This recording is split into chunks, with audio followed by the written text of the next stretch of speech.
Bonjour les frères et sœurs, bienvenue sur Nyonsubon.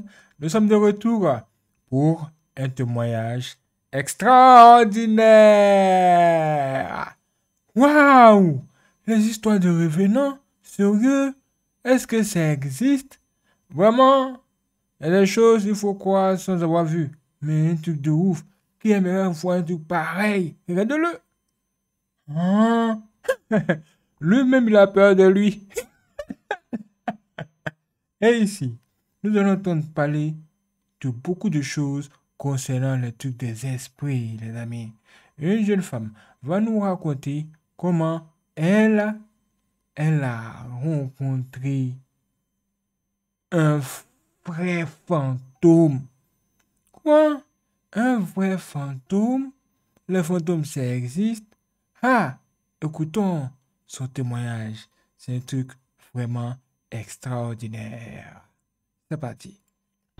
Quand nous étions tout petits, je crois que j'avais 12 ans par là, nous étions allés au village pour passer les vacances, aider grand-mère dans les travaux champêtres. Alors, cette période-là, nous étions allés au champ toute la semaine. Et il était question que le dimanche, on se repose, on fait les travaux ménagers pour reprendre le champ le lundi. Mais grand-mère, elle avait décidé d'aller toujours au champ. Et elle a dit bon qu'avec 15 heures, il fallait qu'on vienne la chercher. Ce que ma cousine et moi, on a fait. Vers 15h30 par là, on s'est mis en route pour la direction du champ. Sauf qu'à un niveau, il y avait une cabane.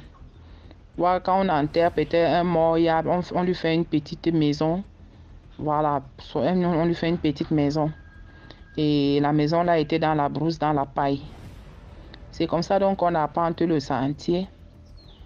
On voit au loin un homme tout vêtu de... comment on appelle ça? Un manteau, voilà, un manteau avec un chapeau large bord qui est en train de venir. Plus il vient vers nous, plus il devient long. Plus il vient vers nous, il devient long. Ah, Wow. c'est comme ça donc arrivé à un certain hauteur, il était déjà devenu tellement long que on a pris peur, on s'est mis à crier dans tous les sens. Et moi j'ai juste dit Seigneur Jésus, Seigneur Jésus. C'est comme ça qu'on s'est donc mis à courir en direction, puis on ne pouvait plus rebrousser chemin. Il fallait aller chercher grand-mère et on était plus loin de là. C'est comme ça donc qu'on court jusqu'à arriver au champ. On la trouve, on lui raconte donc ce qui s'est passé en route.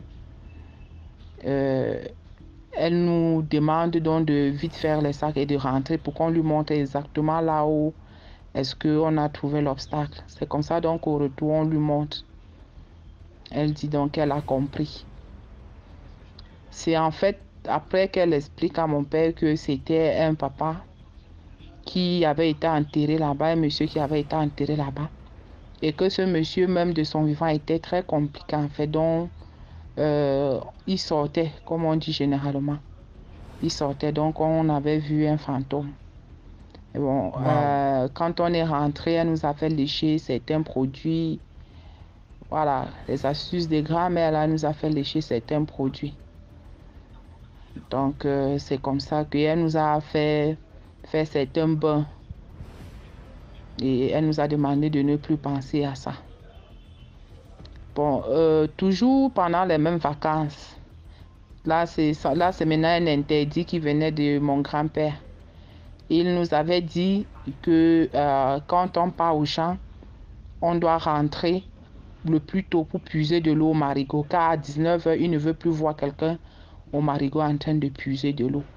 Mais sauf que ce jour-là, on est déjà rentré vraiment tard. Et il n'y avait aucune goutte d'eau à la maison. C'est comme ça donc que la grand-mère dit qu'allez puiser de l'eau. On descend, mon grand frère, ma cousine, mon neveu et moi, nous étions 4 en fait. Chacun avait son seau d'eau. On se met à puiser. Jusqu'à ce que quand moi, je suis en train de faire le plein de mon seau, je sens d'abord un frémissement. Déjà qu'il y avait la peur de descendre dans la nuit. Mais ce que j'avais vu, je ne l'avais pas vu seul. J'étais la deuxième à voir ça. Quand ma cousine a d'abord vu ça premièrement, c'était une panthère. Quand elle a vu, elle a laissé le sol, elle s'est mise à fuir. On se disait peut-être que, mais qu'est-ce qui ne va passer? Quand j'arrive, donc c'est quand moi je soulève dans la tête, je vois dans la panthère devant moi avec les yeux tout orange. Et avec ces taches sur lui, les taches, voilà. Une grosse panthère comme ça. C'est comme ça que paniqués, nous tous, nous prenons donc peur. Nous fuyons. On arrive donc en criant à la maison. Et on relate cela à la grand-mère. Curieusement, on n'a pas compris. Ma grand-mère est sortie, s'est bavardée dans la cour, puisque la maison de mon grand-père la maison de mon grand-père était juste dans la concession, quoi. Donc, c'est le successeur même à mon grand-père. C'est parce que mon grand-père, père à son âme, il était décédé. Donc, c'est le successeur à mon grand-père.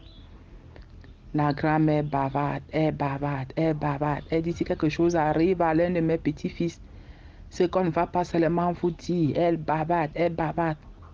C'est comme ça donc que le successeur de mon grand-père là vient à la maison, lui dit que nous dit qu'il nous avait, bon, il est venu plutôt nous gronder que je vous avais dit quoi, de ne jamais aller à l'eau à plus de 19 heures, que même 19 heures c'est déjà tard. Vous ne m'aviez pas compris. Je vous avais dit ça. Donc c'est comme ça que après ma grand-mère quand elle a fini elle a fini de bavarder dans la cour. Elle nous avait lavé avec l'eau salée. Il y avait certaines. Elle nous avait demandé de nous laver avec de l'eau salée. Donc, un bain qu'elle avait préparé, elle avait demandé qu'on se lave avec. Bon, c'est quand au fur et à mesure que j'ai grandi, que j'ai compris vraiment un certain nombre de choses concernant le successeur de mon grand-père, quoi. Que donc, cette panthère, en fait, c'était comme ça, lui, quoi. Et c'est pour ça qu'il était venu nous interdire de ne pas aller à l'eau à une certaine heure. Bon, voilà, je vous. Waouh! Waouh! Vous avez entendu ça? C'est un truc assez sérieux quand même, hein. C'est quelque chose d'assez sérieux. Moi, quand j'étais petit, on nous a interdit de d'utiliser une aiguille pour coudre un vêtement la nuit. Ça veut dire que si toi, ton pantalon est déchiré, tu ne peux pas prendre un fil plus ton aiguille pour essayer de coudre ton vêtement la nuit. Si tu veux le faire, il faut que tu attendes jusqu'au petit matin. Les superstitions, ce sont les choses qui arrivent tout le temps. On en trouve tout le temps un peu partout. Mais est-ce que c'est vrai? Est-ce que c'est réel? Apparemment, elle a vu quelque chose. C'est pourquoi elle a fait ce témoignage. Est-ce que vous avez déjà réellement vu un truc sur les fantômes? Comme on dit souvent, il ne faut jamais dire que vous n'avez pas vu sans avoir vraiment vu un jour ou eu l'expérience. En tout cas, une chose est sûre, c'est que le témoignage n'est pas terminé. Nous allons entendre encore d'autres choses. Soyez prêts. Je vous remercie. C'était la toute première fois. Bien. Nous allons maintenant écouter une histoire de comment un enfant est né dans une situation assez compliquée. Apparemment, hein, une femme est allée accoucher à l'hôpital, son enfant n'est pas resté. Son enfant est décédé. Mais on nous dit que l'esprit de l'enfant là rôdait là, attendant qu'une autre femme accouche sur le même lit pour pouvoir prendre l'enfant de la femme pour partir. Mais quelque chose s'est passé. Écoutons ça. L'enfant né. Alors, l'enfant né, c'est ma propre histoire. L'enfant né, c'est ma propre histoire. C'est mon aîné, donc mon premier fils, mon premier garçon, mon premier. Alors, c'est comme ça que je tombe enceinte dans les années 2001 de mon premier fils et j'étais très en retard. J'étais très en retard pour les filles de mon âge parce que j'ai fait mon premier fils, je pense que j'avais quel âge? Je peux avoir 20 ans, 22 ans, 23 ans, comme ça. Donc, ici, généralement, c'est un peu tard pour une personne de cette époque-là. Alors, c'est comme ça que quand je tombe enceinte avec beaucoup de bruit. Euh, Quelque temps après, mon homonyme, donc le grand frère à ma mère, qui avait pris mon nom, je porte son nom, c'est comme ça que lui, il est mort depuis 88 ou 85. C'est comme ça qu'il avait sa deuxième femme qui vivait encore. Et sa deuxième femme, elle était patricienne. Alors, il va se manifester chez, je ne sais pas, je ne peux pas l'affirmer ou je ne sais pas. Je ne peux pas aussi nier, je ne sais pas. Il se manifeste chez ma femme là. Donc, c'est la femme de mon homonyme, donc c'est ma femme. Donc, il se manifeste chez ma femme et il dit à ma femme, à ma femme, que je ne suis pas très contente parce que mon homonyme est tombée enceinte. Je ne voulais pas qu'elle tombe enceinte maintenant, donc je ne suis pas contente. Et quand elle est enceinte, là, elle a un truc qu'on appelle la caga. La caga, oui. Ça veut dire que quand elle va mettre au monde cet enfant-là, elle mourra. Là, quelques temps après, la belle-sœur de ma mère là, arrive à la maison, elle le dit à ma mère. Et comme je tiens à signifier que je suis enfant unique de ma mère, donc ma mère n'a que moi, elle n'a mis que moi au monde. Donc, ce qui concerne ces choses de ma mère, elle a eu peur. Elle a eu peur. Et c'est une femme qui prie beaucoup. Donc, elle a eu peur. Sa belle-sœur, la manière dont sa belle-sœur aussi était venue le lui raconter, ça a fait en sorte qu'elle ait peur. C'est comme ça qu'elle s'est dit, bon non, il faut que je traite l'enfant et tout ça. Parce qu'elle a entendu que non, elle mourra lors de l'accouchement. Ma mère s'est mise à... On a essayé de chercher à gauche, à droite. C'est comme ça que quelqu'un amène ma mère chez une tradipraticienne aussi. Et c'est comme ça que la tradipraticienne m'a fait toutes leurs séances. Là, moi, je ne croyais pas à ça. Je ne pouvais pas dire à ma mère que je ne croyais pas à ça. Mais comme elle était vraiment, comment vous dire ça, elle était anxieuse, elle a peur de tout. Ma mère a peur de tout, tout. Elle est chrétienne, mais elle a peur, surtout quand ça concerne son enfant et ses petits-fils. Alors, bon, moi, je partais pour faire plaisir à ma mère. Je pars, je fais ce que j'ai à faire. On m'a fait ce qu'on a à faire et tout ça, machin. Je sais à signifier que l'un des grands frères à ma mère avait refusé ça. Il a dit non, moi je ne veux pas ces choses-là. L'enfant n'a qu'à bien accoucher, elle va bien accoucher. Ma mère a tellement insisté qu'il s'est dit que ah, comme c'est ton enfant, vas-y, fais-le. Je l'ai fait, j'ai terminé le traitement. Alors, quand je termine le traitement et tout, on me donne quelques petits trucs et tout, je respecte ça. Le premier jour de cette grossesse-là, jusqu'au dernier jour, j'avais les maux dedans, ce qui est normal. Quelques temps après, je commence à avoir des douleurs. Je dois accoucher. Alors, je vais à l'hôpital. À l'époque, l'hôpital en question, c'était MJB. La maternité Joséphine Bongo, un truc comme ça, à Rovendo. Donc, je vais là-bas. La maternité existait encore. Je vais là-bas.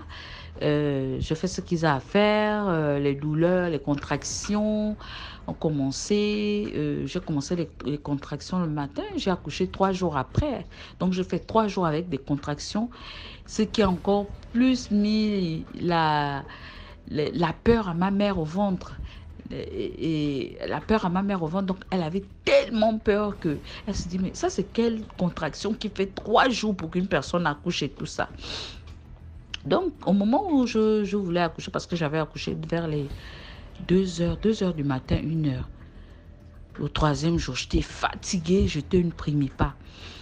Donc je vous assure DMG, quand on dit qu'une femme, lorsqu'elle est enceinte, elle est entre la vie et la mort. Elle est entre 2 mondes en fait. Une femme est entre 2 mondes. Donc, j'arrive, la première femme puisqu'il y avait 3 lits.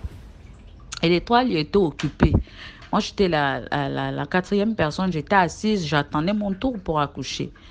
Donc, la première femme a bien accouché, la deuxième Et la troisième a accouché, la deuxième avait des difficultés.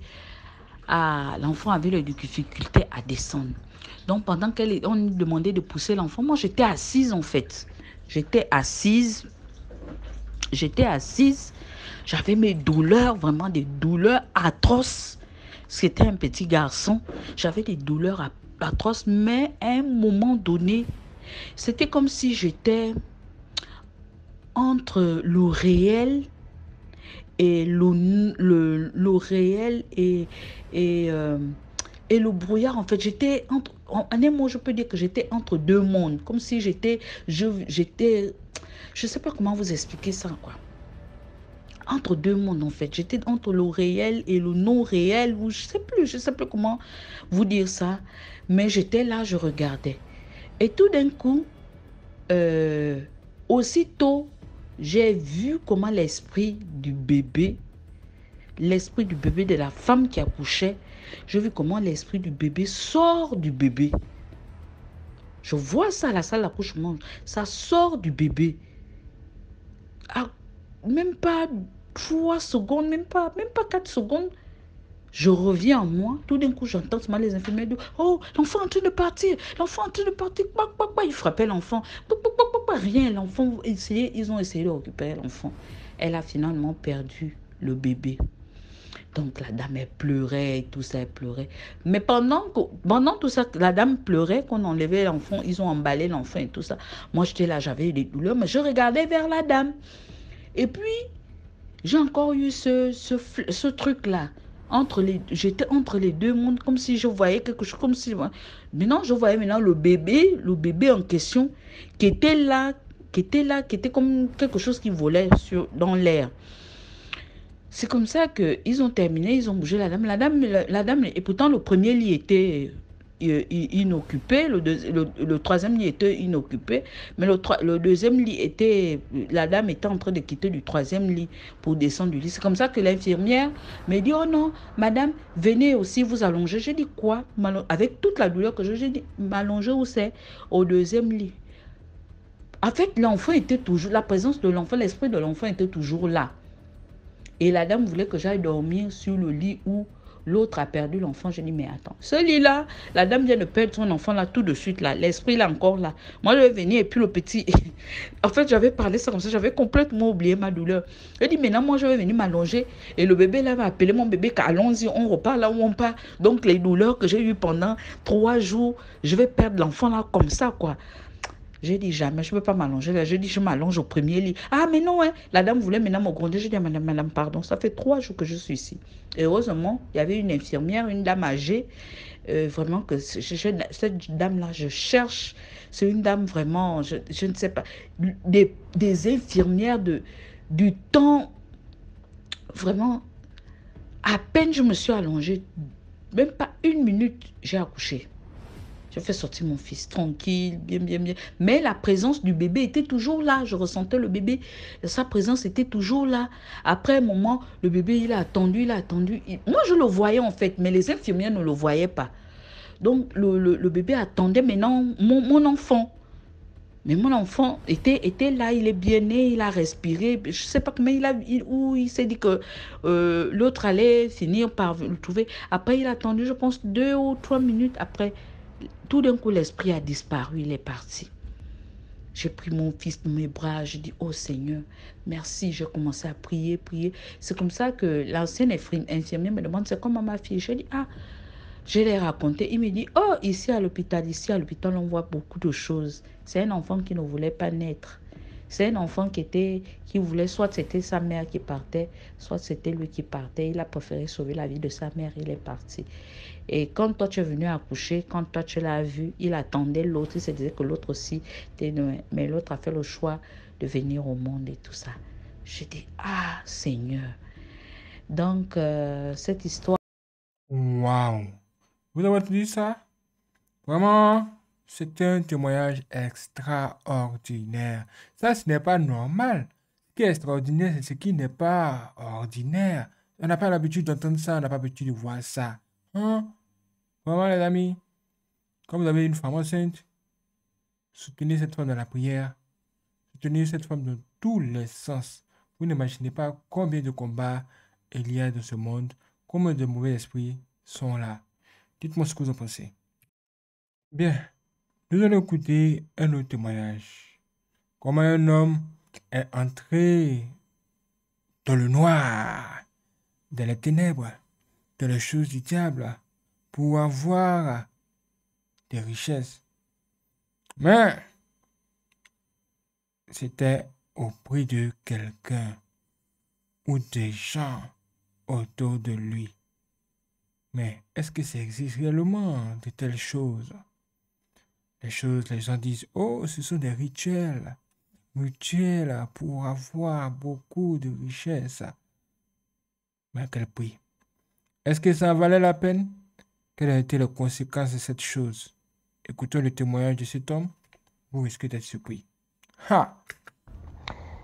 L'histoire se déroule dans un quartier de Douala, plus précisément à Douala 3e. Mais je vais taire le nom du quartier parce que certaines personnes vivent toujours et peuvent se reconnaître. Voilà, et puis ça me crée des problèmes. Alors, je vais prendre un nom par emprunt, Monsieur Albert. Monsieur Albert était un homme qui travaillait dans une petite société à l'époque, qui gagnait de façon modeste sa vie et qui avait, je pense qu'il avait 4 enfants. 4 enfants parce que ses enfants vivent jusqu'à aujourd'hui. Et il avait une femme que je vais surnommer Tata Rose. Alors un jour, Monsieur Albert rentre du travail, tout joyeux, en dansant, en chantant. Tata Rose dit, mais chérie, pourquoi tu es tout joyeux comme ça aujourd'hui? Il dit, chérie, à partir d'aujourd'hui, la galère est finie. On va sortir de la concession familiale. Mais qu'est-ce qu'il y a? Il dit qu'il a une promotion au travail. Oh, tout le monde est content. Tout le monde est content. Il annonce la nouvelle à certains de ses frères. Bref, c'était la grande fête, la grande joie. Il prenait un poste qui lui permettait de gagner beaucoup plus d'argent et être véhiculé. C'est comme ça que peu de temps après, on lui donne son véhicule de travail. Oh, vraiment, quand nous on partait maintenant à l'école, pendant que nous on allait à pied, ses enfants étaient dans le véhicule, alors que parfois on partait tous à pied à l'école. Bon, c'est comme ça qu'il lance même le chantier de sa maison. Vraiment, il y avait l'argent. Le chantier allait très vite. Très vite. Le chantier étant fini, il s'est installé avec sa femme dans la maison. Mais le quartier n'était pas très grand. Vraiment pas très grand. Ça veut dire que quand il y avait un petit truc au quartier, tout le monde était au courant. Ça allait de bouche à oreille, et puis voilà, tout le quartier était au courant. On n'était pas nombreux, on était moins de 200 habitants à l'époque. Hein. C'est comme ça que sa femme tombe malade. Tata Rose tombe malade. On amène à l'hôpital, rien. On amène à l'hôpital, on ne voit rien. Elle fait presque 1 mois à l'hôpital. Quand elle sort de l'hôpital, la nouvelle se répand que Tata Rose est sortie de l'hôpital. C'est comme ça que ma maman aussi, elle part rendre visite à Tata Rose. Mais Rose, qu'est-ce que tu as? J'apprends que tu es malade. Et je dis à ma mère que je ne sais pas qu'est-ce que j'ai. Les médecins ont fait les examens, mais on n'a rien trouvé. On m'a demandé de rentrer. Oh, mais ça c'est quoi? C'est comme ça que son état ne faisait que s'empirer. On achète des médicaments. À un moment donné, on est reparti avec elle à l'hôpital. On refait des examens, mais rien. Le médecin dit peut-être ça, ce sont des problèmes d'ordre mystique. Amener cette femme chez un prêtre exorciste. Le mari a dit non. Lui, il ne connaît pas les affaires du prêtre exorciste. Si l'hôpital n'a pas soigné sa femme, il va aller avec sa femme à la maison. Et c'est comme ça qu'il est parti avec sa femme à la maison. La nouvelle revient encore au quartier que Tata Rose ne va pas du tout bien. Ma mère repart encore. Quand elle arrive, elle est beaucoup plus mal que la dernière fois. Jusqu'au point où elle se plaignait de ne plus bien voir. Elle était presque aveugle. 1 semaine après, elle est complètement tombée aveugle. Et quelques temps après aussi, elle est décédée. Oh, la nouvelle se répand. Tata Rose est décédée. Tata Rose est décédée. Oh, vraiment, la femme là qui ne dérangeait pas, une belle femme comme ça. Oh, oh, ça pleurait dans tout le quartier. Comme nous, on était, bon, je ne peux pas exactement dire le nom de la position que nous on occupait dans le quartier. Parce que s'ils disent ça, ils vont reconnaître. Donc nous, on était un peu en haut de la colline. Il y a un nom qu'on a donné à ceux qui habitaient en haut de la colline et ceux qui habitaient sous la colline. Bon, je ne peux pas dire le nom là ici. Nous, on était au-dessus de la colline. Et il y a ceux qui vivaient en bas de la colline. Ceux qui vivaient en bas de la colline, c'était la famille de la chaufferie. C'était entre eux, les cousins, tout ça là.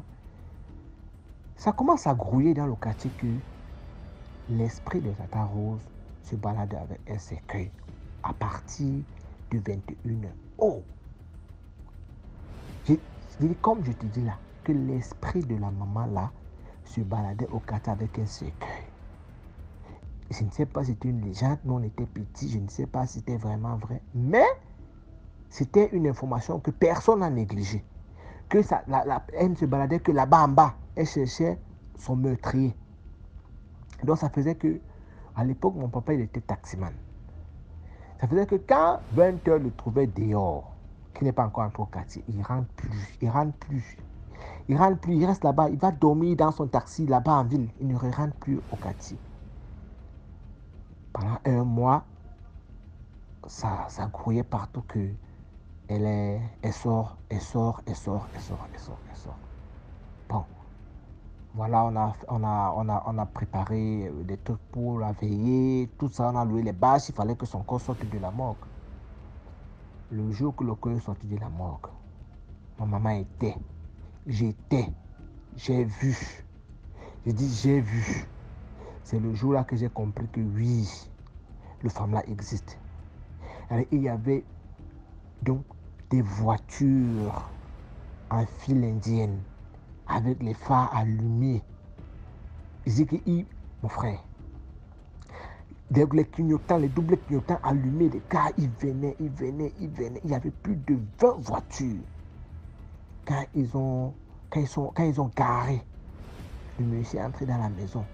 Il a porté l'écharpe, parce qu'il était en costume, il a porté l'écharpe. Et tous avaient une écharpe rouge. Tous avaient une écharpe rouge. Ils sont tous sortis de la voiture. Quand ils sont sortis de la voiture, mon frère, le quartier a commencé à paniquer. Ça, c'est le qui? Ça, c'est le quoi? Ça, c'est le qui? Il dit que ce sont ses collègues du travail. Tu sais, quand quelqu'un décède, le jour de la veillée, il y a toujours des mamans là qui sont auprès du corps, c'est pas chasse les mouches, elles sont là, elles suivaient le corps. Alors cette maman était dans la chambre funèbre. Là, il demande, le monsieur là, monsieur Albert, il demande aux mamans là de sortir. Les mamans sont sorties. Quand ces gens sont entrés, ils ont fermé toutes les portes et les fenêtres. Toutes les portes et les fenêtres. Selon ce qui s'est dit ce jour, parce que quand ils ont fini ce qu'ils avaient à faire là-bas, ils ont fermé le cercueil. Ils ont dit qu'on n'ouvre plus le cercueil, qu'on enterre. Selon ce qui se dit, apparemment, ils avaient retiré le cœur de Tata Rose. Ils ont retiré son cœur. Et, mon frère, tout ça pourquoi? Quand ils ont retiré son cœur, ils sont partis. On est resté enterrés. La maison que M. Albert avait construite est hantée jusqu'aujourd'hui. Il dit la maison là, quand il a enterré sa femme, parce que la femme était enterrée dans sa concession là, où il a construit sa maison, non loin, peut-être à 10 pas de la maison. Donc, la maison est hantée jusqu'aujourd'hui. Il est obligé de fuir la maison pour aller construire ailleurs. Ce monsieur vit aujourd'hui. Il continue de vivre. Et il a déjà fait trop de dégâts dans sa famille. Il a déjà fait trop de dégâts jusqu'à même ses propres enfants. Il dit ses propres enfants l'ont fui. Il y a un de ses fils, son premier fils. Aujourd'hui, il déambule au quartier, c'est devenu un kleptomane de feu. Il dit, ils ont une belle maison. Mais il ne vit pas là-bas. Il squatte chez ses oncles, chez ses tantes, il squatte. Mais comme il vole beaucoup, personne ne veut le garder. Donc il squatte un peu partout. Il fume la drogue comme un fou. Il est presque fou même. Son deuxième fils, on ne sait pas là où il est parti. Depuis des années, on ne sait pas. Sa fille, bref, tous les enfants sont dispersés comme ça. On ne sait pas là où ils sont. Et il y a beaucoup de morts au quartier qui lui sont attribués. Beaucoup de morts suspects. Beaucoup, je dis bien beaucoup de morts suspects lui sont attribués. Parce qu'il y a des morts là-bas que, dans la condition là, que quelqu'un se couche comme ça là, il a causé avec nous. J'ai perdu un ami comme ça.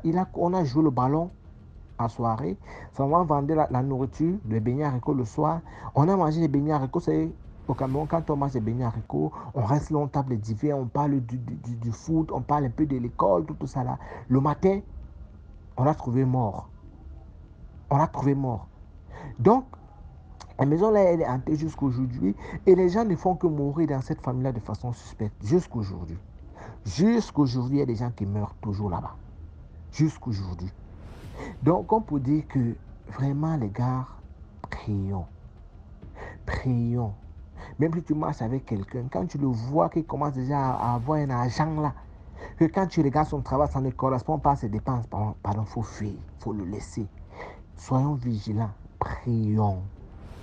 Prions parce que la prière est le seul mot d'ordre laissé par Jésus-Christ. Priez les amis. Waouh. Priez et priez. C'est un truc vraiment hors du commun. Bien, nous allons écouter un témoignage extraordinaire. C'est parti. En 2020, après le confinement, mon père ne travaillait plus. Au boulot, on lui avait dit que ce n'était plus possible pour lui de travailler. Ils avaient juste avancé quelques raisons bizarres. Alors, il est arrivé à la maison et il nous a expliqué. On a dit, d'accord, mais ne te décourage pas, ça va aller. Il est resté comme ça, il a cherché. Vu que c'était un électricien, il faisait seulement les copes. Mais lorsqu'il faisait les copes, donc il finit de travailler. Dans la semaine, par exemple, il débute lundi, il finit le samedi. Pour le payer, c'est difficile. Si on devrait, par exemple, lui donner 500 000, on va seulement lui donner 30 000 et ainsi de suite. On ne lui payait pas cash comme ça. Et après, un jour, son ami, son collègue l'appelle.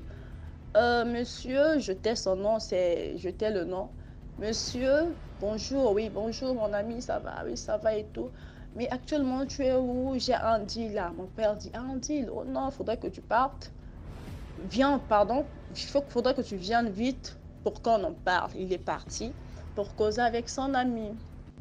Et c'est son ami qui lui dit, mon cher, il y a un deal là. Il faudrait qu'on parte dans les villages, voilà, là où il travaillait avant. À l'époque, là où il travaillait, il faudrait qu'on parte. Mais par jour, on va te remettre, voilà, on va te remettre 50 000 si je ne me trompe pas comme ça. Par jour, on va te remettre 50 000 francs. J'ai dit, ah d'accord, ça marche.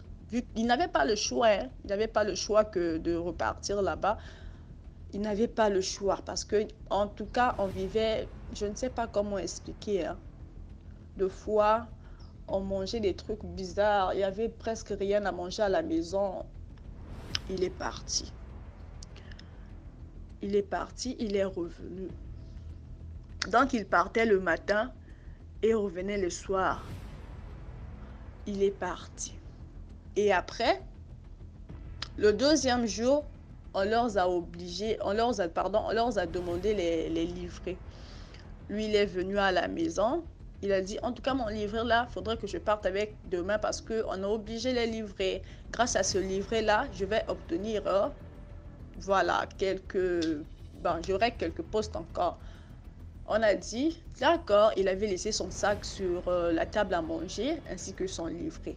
Et le livret était dans le sac. Moi, je cherchais, je ne sais plus ce que je cherchais. J'ai ouvert son sac, j'ai vu le livret. Je n'avais pas retrouvé ce que je cherchais, j'ai remis le livret dans le sac. Lorsque j'ai remis le livret dans le sac, il se réveille à 4 heures pour aller travailler. Il cherche son livret comme ça, il ne retrouve pas son livret. Il demande à maman, tu n'avais pas vu le livret ici? Il y avait le livret dans mon sac. Et c'est maman qui me dit, ah, demande d'abord à ta fille parce que hier, elle cherchait je ne sais quoi dans ton sac, demande-là. Maman me réveille, ah, tu n'avais pas vu le livret de ton père? J'ai dit, ah maman, si j'avais vu le livret de papa, j'avais vu ça dans le sac. Je n'avais pas touché en fait son livret. Elle dit, ah, comment ça? On a cherché, on a réveillé mes soeurs ainsi que mon frère. On a cherché dans toute la maison, on n'a pas retrouvé le livret. En tout cas, le livret avait disparu. C'est compliqué. Il a dit, ah, mais d'accord, je fais comment? Je n'ai pas le choix, il faudrait que je parte seulement. Il est parti. On est resté à la maison, on a cherché le livret, on a cherché, on a fouillé le livret, on a dit, merde, mais qu'est-ce qui se passe? Je suis partie chez une dame. Ici, chez nous, on appelle ça les cellules de prière. Les cellules de prière. Je suis partie dans une cellule de prière. J'ai expliqué la situation à la dame, à notre bergère. Elle m'a dit, ah, faudrait, compris. On a débuté avec les prières et tout. Je suis revenue à la maison et on n'avait pas. J'ai appelé Angunza, je sais pas. Angunza, c'est genre, je sais pas comment expliquer. Les hommes qui sont forts, qui prient notre totem là. Voilà, chez nous, on leur appelle Ngunza. Bon, c'était un ami de la famille. Je l'ai appelé, il est venu à la maison, il a fait ses gris et tout. Le livret n'est pas sorti, mais il a dit le livre se trouve seulement dans la maison. Il y a eu une main noire qui était venue prendre le livre, mais le livre se trouve seulement dans la maison. Il a fait ses gris et autres. En tout cas, le livret n'est pas sorti. Alors, c'est resté comme ça. On n'a pas retrouvé le livret. Le vieux était très en colère contre moi. Si tu n'avais pas ouvert mon sac, on n'allait pas prendre le livret, machin, nanani, nanana. J'étais tellement triste. J'ai dit, ah, mais pourquoi? Et après, mon cousin est venu à la maison avec un ami à lui qui est Ngunze également. Il est arrivé à la maison. Le vieux lui a exposé le problème. Il a dit, ah, d'accord, il faudrait que tu achètes quelques trucs seulement. Tu verras ton livret. Le livret se trouve seulement dans la maison. Il y a une main noire qui était venue cacher le livret. D'accord, d'accord. Papa a acheté les trucs malgré la galère, malgré tout ça. Il a fait de son mieux, il a acheté des trucs. Le gars, il a fait ces gris là. Mais je dirais 24 heures plus tard, c'est le vieux lui-même qui retrouve son livret. Il crie. Si j'ai vu le livret, j'ai vu le livret, j'ai vu le livret. Le livret, là, il appelle le gars. Le gars dit, ah, tu vois, le livret était seulement dans la maison. On avait mis le noir pour que tu ne retrouves pas le livret. En tout cas, je ne sais pas, il y a la sorcellerie partout dans nos familles. Dans nos familles, il y a la sorcellerie dehors, partout. Franchement, c'est très méchant. C'est méchant, trop méchant même. Après l'histoire du livret, il a fait des photocopies et autres au cas où il venait récupérer le livret, il va rester au moins avec les photocopies là. Vu que pour obtenir ce livret-là, il a souffert. Il a vraiment souffert pour avoir ce livret-là. Et après cela, il a retrouvé le livret. Il ne partait plus travailler. Le travail qu'il faisait là, c'était fini. Vu que c'était juste un travail en dit d'une semaine, c'était fini. Et après, il ne travaillait plus. Il ne travaillait plus, il restait seulement à la maison, il est cop, il part, il travaille. Pour lui donner l'argent, c'est compliqué. À chaque fois, c'est la même chose. Jusqu'aujourd'hui, vu que je ne suis plus dans la même ville que lui, mais encore souvent, il me dit, ma chérie, je me bats. Il se bat, il se bat, il se bat, mais rien ne change. On est rentré dans la prière, dans les prières intenses. Mais je pense qu'un jour, Dieu accomplira ses miracles. Il fera la grâce sur lui et je prie que Dieu lui fasse grâce afin que je témoigne sa bienveillance. Amen, amen. Waouh. Où est la sorcellerie? La sorcellerie, c'est une méchante chose, les amis. La sorcellerie, ce n'est pas une bonne affaire. Ce sont les gens qui ne sont que là pour détruire et nuire à la vie d'autrui. Vous allez marcher des kilomètres sur des kilomètres, souffrir pour arriver quelque part. Dès que vous arrivez là-bas, ils vont vous dire non, vous ne pouvez pas entrer là. Et ce sont des gens qui sont là et ils aiment voir les autres personnes souffrir et souffrir. C'est de là qu'ils tirent leur joie. Vraiment, ce sont des gens qui sont vraiment très, très, très insensés. Face à de telles personnes, vous ne pouvez pas rire. Vous ne pouvez pas être ami avec elles. Ce n'est pas possible. Que Dieu aide ce monsieur vraiment à trouver le chemin qu'il recherche. Et que Dieu allait sur son chemin. Tous ceux qui veulent le nuire, qu'ils soient visibles ou invisibles. Bien, nous allons écouter encore le témoignage, c'est parti. Dans Matthieu 15, verset 11, il est dit, je crois, ce n'est pas ce qui entre dans la bouche qui souille l'homme, mais c'est ce qui sort de sa bouche qui le souille. Je crois que c'est bien ça. Ne disons rien, ne disons rien quand on n'a encore rien fait, parce que nous ne savons pas ce qui nous attend demain. Alors, c'est l'histoire d'un monsieur qui est devenu veuf après, bien évidemment, la mort de sa femme, et qui, le jour des obsèques, devant tout le monde, était, bien évidemment, encore une fois, excusez la répétition de ce mot, était très touché, très abattu, mais vraiment très effondré. Et dans son désarroi, pendant la cérémonie de la mise en terre, le monsieur a dit « Ah, ma chérie, j'étais tellement trop aimé, maintenant que tu es parti, maintenant que je me sépare de toi, je pense que je ne vais plus jamais, mais vraiment plus jamais, parce qu'il n'y a qu'une seule personne que j'ai aimée sur cette terre, c'est toi. Je ne vais plus jamais me remettre avec une femme. C'est fini. C'est bon, c'est juré, je te le dis, tu as ma parole, ma chérie, parce que on se disait ça et tu sais ô combien je t'aime et donc je ne peux pour rien au monde échanger l'amour que j'avais pour toi avec une autre femme.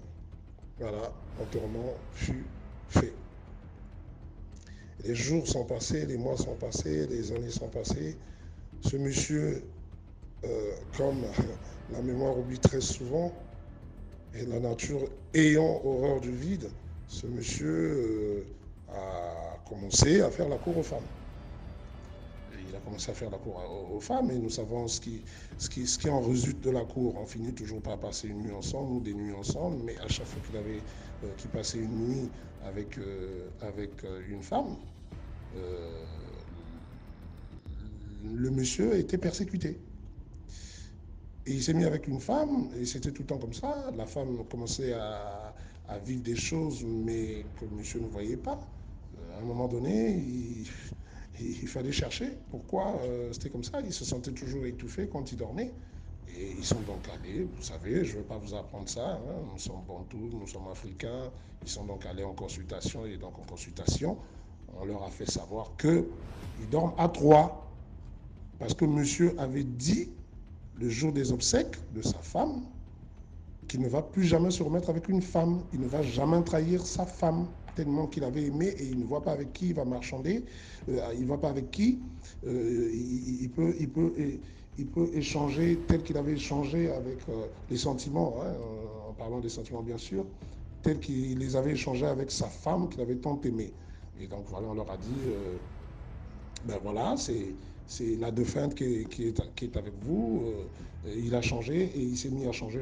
Tout le temps c'était comme ça. Et donc les paroles, c'est ce que j'ai dit d'entrée de jeu, les paroles que nous sortons nous rattrapent, nous condamnent. Donc abstenons-nous de dire certaines choses, que ce soit dans le désarroi, que ce soit dans la colère. Non, restons tranquilles. Voilà, en quelques minutes, comme ça vite fait, ma petite histoire. Et donc, évitons encore une fois, je dis 3 fois, de dire des choses parce que nous sommes emportés par le souci, par l'émotion, par le désarroi, par la colère. Voilà, je voudrais que tout le monde retienne, moi-même y compris, qu'il faut, à un moment donné, qu'on se retienne. Voilà ma petite. En effet, en effet, en effet. Ne faites jamais des choses dans la colère. Évitez même la colère, les amis. Si vous voyez aux États-Unis des gens réagir quand on les insulte, vous, les amis, vous ne devez pas faire pareil. Il y a des gens d'ailleurs qui vous verront en faible quand ils vont vous inciter que vous allez réagir. Parce que chez eux, quand vous vous mettez en colère, cela c'est un signe qui montre qu'ils sont plus forts que vous et ils ont réussi à faire quelque chose sur vous qui a marché. C'est des trucs vraiment très insensés, les trucs du monde des ténèbres. Du coup, vous aussi, évitez certaines choses. Quand vous êtes en colère, en tout cas, si ça arrivait, retirez-vous. Évitez même de dire quoi que ce soit. Juste, parfois même, je peux vous dire parfois, il est préférable de se taire. Il est préférable de ne rien dire, de ne rien dire, même dans son cœur. Waouh! Ce monde a beaucoup de règles que vous devez connaître et que nous devons découvrir ensemble. Dieu merci, notre bon est toujours en vie. Nous allons découvrir de grandes choses à partir d'aujourd'hui. Ça va vraiment vous aider. Bien, nous allons écouter l'histoire de deux sœurs. C'est l'histoire de deux sœurs à ma mère. Autrefois, ma mère et l'une de ses grandes sœurs vivaient à l'est du pays, là en Haïti, à l'est du pays, mais on venait du nord. Il y a une autre grande sœur qui restait au nord alors. Et les deux autres, à savoir ma mère et une autre grande sœur de ma mère, elles se sont déplacées pour aller vivre à l'ouest du pays. Et la grande sœur qui est à l'ouest avec ma mère, un jour, elle a décidé d'aller prendre la fille de la grande sœur qui est restée au nord pour venir rester avec elle à l'ouest et l'aider dans sa scolarité et un peu, je peux dire, prendre soin d'elle, une façon d'aider la sœur en question qui est restée en province pour lui aider ou pour lui faciliter la tâche. Et étant donné que ma cousine en question était déjà grande, un peu mature, elle prenait des cours du soir, mais dans la matinée, au cours de la journée, et ma tante a cherché du travail pour elle dans un restaurant, dans un restaurant si je ne m'abuse, si je m'en souviens très bien. Et arrivée là-bas, elle commence à travailler. Et le mari, le restaurant appartenait à un couple. Le mari et la dame, et ils géraient leur truc, quoi. Et le monsieur lui-même, il commence par faire la cour à ma cousine. Et elle est allée se plaindre à ma tante pour dire, alors ma tante, la grande sœur de ma mère, elle est allée se plaindre à ma tante et sa tante aussi pour dire que elle veut laisser le travail parce que le mari de la dame lui fait la cour. Ma tante a dit, il faut pas se mêler de ça, et ne t'inquiète pas, je vais parler à la dame, parce que la dame est ma cousine, est mon amie, je vais parler à la dame, et pour un peu calmer le jeu du monsieur, quoi. Et c'est comme ça. Et peut-être que ma tante n'avait rien fait. Parce que un peu, elle profitait du salaire de ma cousine, tout ça. Et elle n'a rien fait.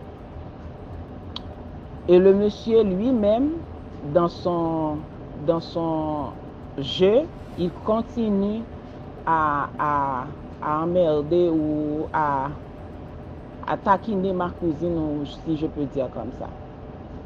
Et un jour, ma cousine a pété le plomb et elle a dit au monsieur, je suis venue ici à Port-au-Prince pour travailler. Je ne suis pas venue ici pour prendre le mari des gens. Moi-même, j'ai pas envie de coucher avec vous. Si j'avais envie de prendre quelqu'un, je préférais de coucher avec une âne au lieu de te prendre.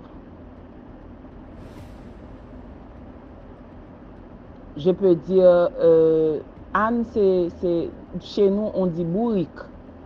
Je préférais, vous connaissez la bourrique, quoi.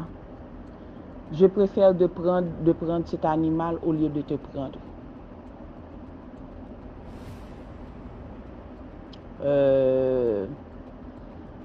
Et souvenez-vous, la première fois, je vous ai dit que mon français, là, c'est un peu boiteux, quoi. Je vous demande d'être sage et d'être patient. Merci. Et le monsieur lui a dit, ah bon? Elle a dit oui. Et ça s'est arrêté là. Le monsieur ne lui parle plus. Et c'est arrêté comme ça. Et un jour, un soir, ma cousine a rêvé qu'elle faisait le truc avec une bourrique. Et quand elle s'est réveillée, elle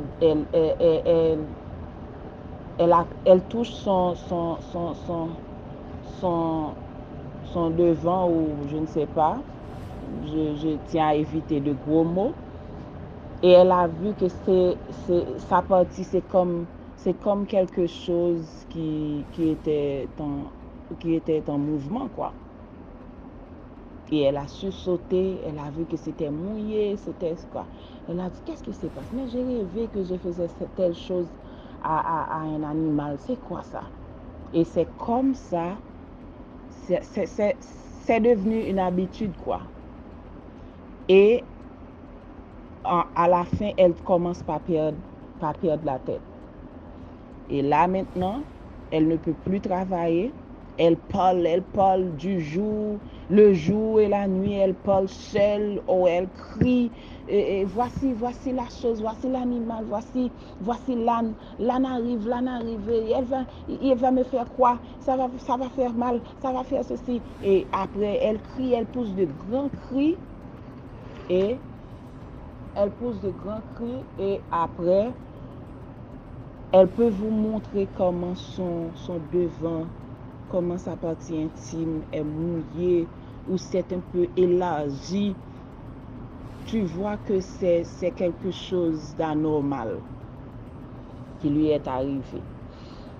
Et là, ma tante s'est obligée de l'emmener au nord du pays encore pour retrouver sa mère.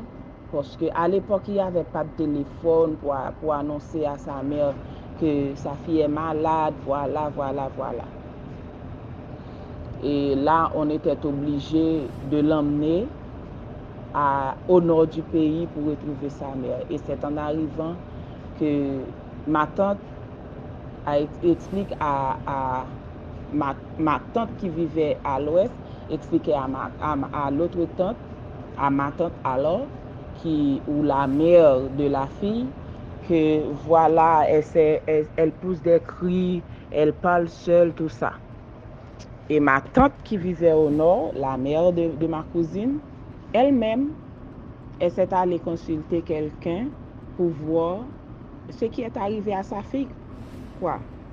C'est là alors qu'on lui a, que chez nous on dit Ougan ou Boko, excuse-moi, ou Boko, et le Ougan lui a dit que, on peut dire marabout aussi comme vous, et le marabout lui a dit que, lui a expliqué l'histoire, quoi. Et c'est là que tout le monde a su que c'était le monsieur du restaurant qui lui a fait ça. Et ma cousine s'est restée comme ça, elle marche dans la rue, elle est sale, elle parle seule une traite. Elle était très belle, noire de teint, et elle a de beaux sourires, de beaux yeux, elle était belle. On l'appelait chouchou de la famille. Et ça, elle est devenue comme une vieille, elle marche partout. Par contre, elle fait son jardin, quoi. Elle plante ses choses, elle fait son jardin, tout ça. Mais elle est folle et finit par mourir. Et ça fait jusqu'à présent que ma tante, parfois, elle parle. Elle dit que c'est à cause d'elle que si on a perdu cette fille, c'est à cause d'elle. Parce que elle lui a plainté à chaque fois du monsieur et elle n'a rien fait. Elle ne réagissait pas. C'est à cause de ça que la fille a injurié le monsieur. Et le monsieur s'est réagi lui-même par la suite et a détruit la vie, l'avenir de la fille. Vous voyez comment dans ce monde, il y a beaucoup de mauvais gens. Dans ce monde, il y a vraiment beaucoup de mauvaises personnes. Tu ne connais pas quelqu'un, tu ne peux pas juste insulter la personne comme ça. Parce qu'il y a des démons qui sont là, déguisés en humains, qui attendent juste que vous leur fassiez quelque chose et qu'ils aient raison sur vous devant Dieu afin d'agir et ça va avoir des effets. Les amis, dans la colère, je vous l'ai dit, vraiment évitez beaucoup de choses. Il faut faire que vous évitez la colère. Soit quittez le lieu, en tout cas, vraiment que Dieu vous aide. Vous avez vu ça? Les démons ne sont que là pour détruire. Les démons ne sont là que pour nuire. Les démons, il y a beaucoup, et dehors, il y a beaucoup de démons. Dehors, il y a beaucoup de démons. Dites-moi ce que vous en pensez. Si vous avez regardé cette vidéo jusqu'à la fin, écrivez en commentaire c'est fait. Ainsi, je saurai combien de personnes ont regardé la vidéo jusqu'à la fin. Sur ce, je vous donne rendez-vous demain pour la prochaine vidéo extraordinaire. C'est parti.